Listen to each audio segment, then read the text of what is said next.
Social media में viral हो रहे मैसेज को लेकर जिला बाल संरक्षण अधिकारी संजय इब्राहिम ने पत्रकारों से चर्चा करते हुए बताया कि 18 साल से छोटे जरूरतमंद अनाथ बच्चों को बाल आशीर्वाद योजना के तहत लाभ दिया जाता है। इस योजना हेतु जबलपुर में अभी तक 366 आवेदन प्राप्त हुए हैं, जिसमें 295 आवेदन स्वीकार किए गए हैं। इस योजना में आवेदन के लिए ग्राम और जिला स्तर पर आंगनवाड़ी कार्यकर्ताओं से और बाल संरक्षण समिति से संपर्क करके आवेदन किया जा सकता है।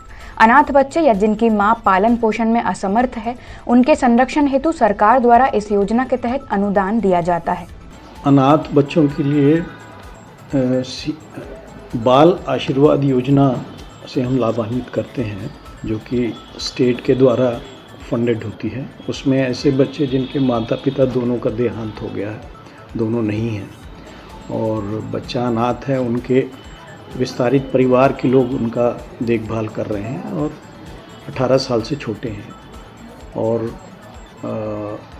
आर्थिक रूप से संकट में हैं। ऐसे बच्चों को बाल आशीर्वाद योजना के तहत हम लाभान्वित करते हैं और इसमें अभी जबलपुर में लगभग 366 आवेदन प्राप्त हो चुके हैं और करीब 295 आवेदन स्वीकृत हो चुके हैं, शेष अभी प्रक्रिया में है। इसके अलावा एक और स्कीम है जो सेंट्रली स्पॉन्सर्ड स्कीम होती है, केंद्र शासित से हेल्प दिया जाता है, उसको स्पॉन्सरशिप स्कीम नाम से जाना जाता है। उसमें भी जो विपत्तिग्रस्त बालक हैं, जो कि जोखिम में हैं, जिनके माता पिता अक्षम हो गए हैं, शारीरिक रूप से, आर्थिक रूप से, गंभीर बीमारी से पीड़ित हैं, उनको घर से छोड़ के काम पे जाने की जोखिम हो गया है, स्कूल छोड़ना पड़ रहा है, ऐसे बच्चों को, जो निराश्रित हैं, ऐसे बच्चों को आर्थिक सहयोग देने के लिए स्पॉन्सरशिप योजना लागू की गई है। उसमें करीब हम जबलपुर में 225 बच्चों को उस स्कीम में हमने लाभान्वित कर रहे हैं और नियमित रूप से ऐसे आवेदन आ भी रहे हैं और हम पात्र लोगों को स्वीकृत कर रहे हैं। गढ़ा में बदमाशों ने फोड़े कई कारों के कांच। कार मालिकों ने थाने में रिपोर्ट दर्ज करवाई कि गढ़ा के आनंद कुंज के समीप स्थित फूलवाड़ी इलाके में मोटरसाइकिल पर सवार होकर आए 4 युवकों ने लाठी और हथियारों से खड़ी हुई कारों के कांच तोड़ दिए।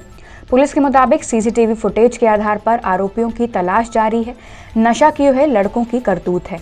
भैया, रात्रिकालीन गाड़ियां खड़ी रहती है हमारी, जैसे कि रोज खड़ी रहती हैं, लेकिन मतलब वो रात्रि में आए 4 व्यक्ति, गाड़ी पे थे, बाइक पे, और उनके हाथ में हथियार भी था, जिससे मेरी गाड़ी आल्टो K10 है MP20 CB 8213, जिसमें उन्होंने बैक साइड का कांच तोड़ दिया है। वो चार लड़के हैं, वाहन पे दिख रहे हैं बट वीडियो पे, लेकिन उनका पता नहीं चल पा रहा है, जो कि मैंने रिपोर्ट भी लिख के थाने में सूचना भी दी है, गढ़ा थाने में। अब देखो क्या कार्रवाई होती है आगे उसकी। हाँ, वो मैंने बनाया था, वहाँ से लिया था, जिनके यहाँ कैमरे लगे हैं, वहाँ से पता चला कि 2 मतलब उनके हाथ में हथियार है, शायद बका का है कुछ भी, तो उससे उनने मतलब 4 लड़के हैं, वो 2 गाड़ी पे हैं, दोनों गाड़ी पे हैं। लगभग वो ये अभी अपन को सूचना मिली है 4 गाड़ी हैं, जिसमें कि 2 तो 4 व्हीलर हैं और 2 ऑटो हैं। रात्रि में गाड़ियों को तोड़ने वाली सूचना कुछ फरियादियों द्वारा थाना गढ़ा में दी गई है, जिस पे 427 का NCR पंजीबद्ध किया गया है और CCTV फुटेज खंगाले जा रहे हैं और जल्द ही ऐसे लोगों का पता लगा लिया जाएगा। अमूमन ये कुछ नशा किए हुए लड़के लोग रहते हैं और इनका जल्द पता लगाकर उनको जेल भेजा जाएगा। धोखाधड़ी के प्रकरण में फरार आरोपी पर इनाम घोषित। थाना ओमती के धोखाधड़ी के प्रकरण में फरार आरोपी सरफराज, आफताब और अरफाज सहित गुर्गों पर 5-5 हज़ार का इनाम घोषित किया गया है। ये बदमाश ओमती थाना में दर्ज अपराध के बाद 2023 से ही फरार चल रहे हैं। थाना ओमती के धोखाधड़ी के प्रकरणों में मोहम्मद सरफराज पिता रज्जाक, मोहम्मद अरफाज पिता रज्जाक और भी कई इनके साथी दरान हैं। इन पे 5-5 हज़ार रुपये के इनामी घोषणा की गई है और जो भी व्यक्ति इनकी गिरफ्तारी करने में या इनको पकड़ने में सूचना देगा, उस व्यक्ति को 5,000 रुपये का नगद पुरस्कार पुलिस अधीक्षक कार्यालय की ओर से दिया जाए। थाना ओमती में इनके विरुद्ध 420, 467, 468, 471, 120B, 109, 34 भारतीय दंड विधान का अपराध पंजीबद्ध है और इसमें ये फरार चल रहे हैं। ये लगभग जब से अपराध दर्ज हुआ है 2023 में, तब से ही फरार है। अवैध अतिक्रमण पर चला नगर निगम का पंजा। नगर निगम अतिक्रमण दस्ते द्वारा सिविक सेंटर से लेकर कोतवाली और मिलोनीगंज तक अतिक्रमण पर कार्यवाही की गई। इस कार्यवाही में अवैध रूप से लगाए गए ठेले और टपरियों को हटाया गया और अवैध अतिक्रमणकारियों की दुकानों की सामग्री भी जब्त की गई। सिविक सेंटर से लेकर के लाडगंज अभी हम आए हैं और सुपर मार्केट करते हुए बड़े फुहारा होते हुए हम कोतवाली तक जा रहे हैं, मिलोनीगंज साइड जा रहे हैं और अतिक्रमण जो अवैध तरीके से लगाए हुए ठेले टपरे हैं उनको जब्त करने की कार्रवाई लगातार चल रही है, आप देख रहे हैं। अभी तो हमें आज यहीं के आदेश मिले हैं सिविक सेंटर से कोतवाली होते हुए मिलोनीगंज तक, वहाँ की कार्रवाई कर रहे हैं।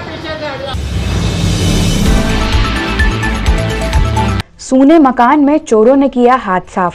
गढ़ा थाना अंतर्गत वीरेंद्रपुरी वार्ड निवासी अनिल कांत चौबे ने रिपोर्ट दर्ज करवाई कि उनका परिवार 18 तारीख को शहर से बाहर एक पारिवारिक कार्यक्रम में गया था।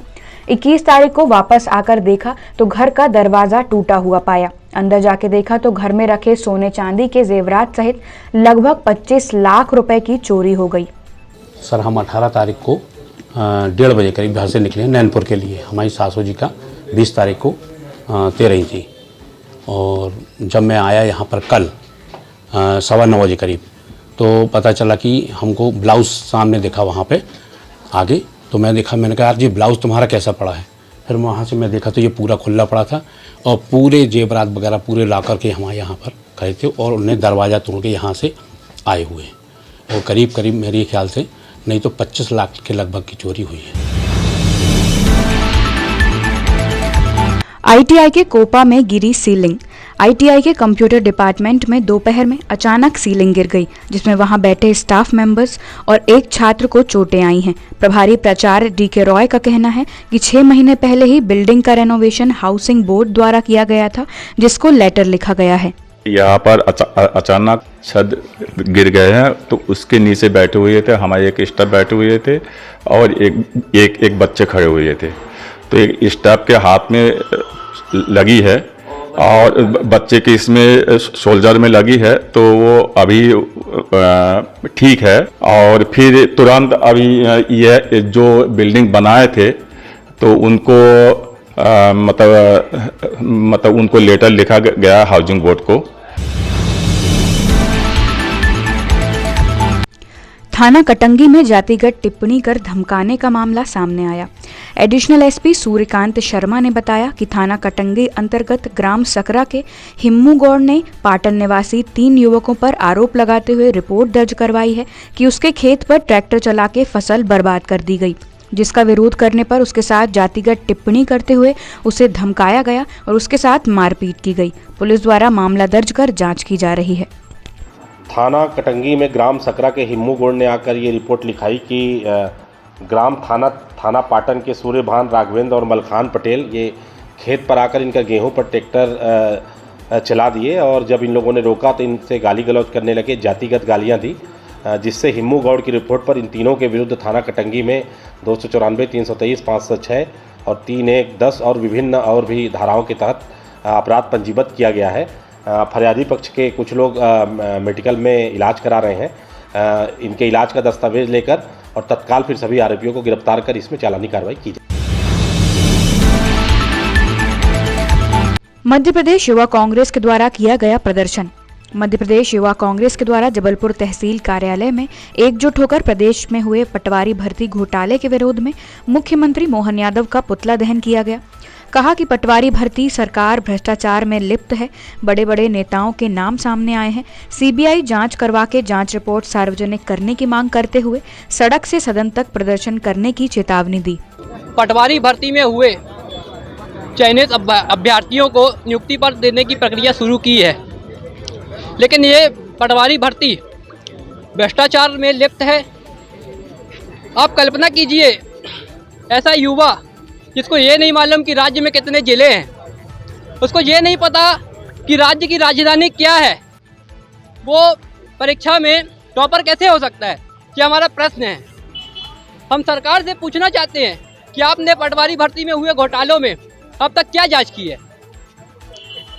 इसमें बड़े बड़े नेताओं के नाम आ रहे हैं, मैं सरकार से बोलना चाहता हूँ कि आप इसकी जांच रिपोर्ट सार्वजनिक करें और हम इसकी सीबीआई जांच की मांग करते हैं। अगर सरकार जल्द ही इसकी सीबीआई जांच करवाकर इसके रिपोर्ट सार्वजनिक नहीं करती है तो हम सड़क से लेकर सदन तक का संघर्ष करेंगे और हम देश के युवाओं को न्याय दिला के रहेंगे।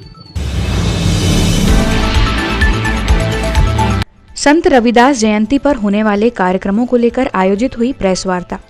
संत शिरोमणि सद्गुरु रविदास धाम ग्वारीघाट के नेतृत्व में संत शिरोमणि रविदास जी के 23 फरवरी को 647वें जन्मोत्सव के अवसर पर शहर भर में विभिन्न धार्मिक और सांस्कृतिक कार्यक्रम का आयोजन किया जाएगा।